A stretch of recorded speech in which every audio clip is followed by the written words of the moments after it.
Second. For this client list that you ladies are putting together, you said it would be confidential, but will the public, could you clarify, will the public get to see about the list? So, Lisa, what's your envision here? Is it going to go to the public or just amongst the survivors? No, we're reaching out to survivors that are scared. So come on up. We're reaching out to survivors that are scared to come forward and that also know who they were trafficked to. So that's the list that we're compiling. We're not quite sure, how we're going to release that, or even if we're going to. The Department of Justice needs to release the list. Right, yes. For folks at home, they might be confused. The survivors know the names. You've seen these powerful people. Why can't you say the names? Could you just explain? Why do we have to say the names when the government knows the names? And we're also scared to do so. Look what's happened to so many of the survivors that have revealed names.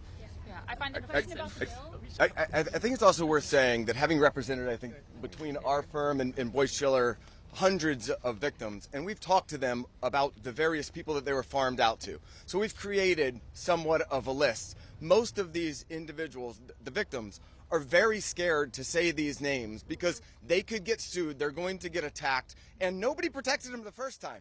And that was against one person.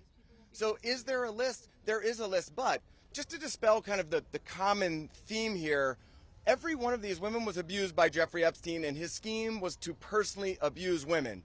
When they reached a certain age, he did farm a section of them, some of them, out to some of his friends. That doesn't mean all of his friends. With that said, I'm more than happy to assist in helping create the list behind the scenes and see what we do with it. But if someone's interested, Go ahead. Hold on. I think if someone's interested in prosecuting, they may have something different to say about sharing a list. But they're not sharing a list for nothing to happen, and that's the experience that they've had for all of these years.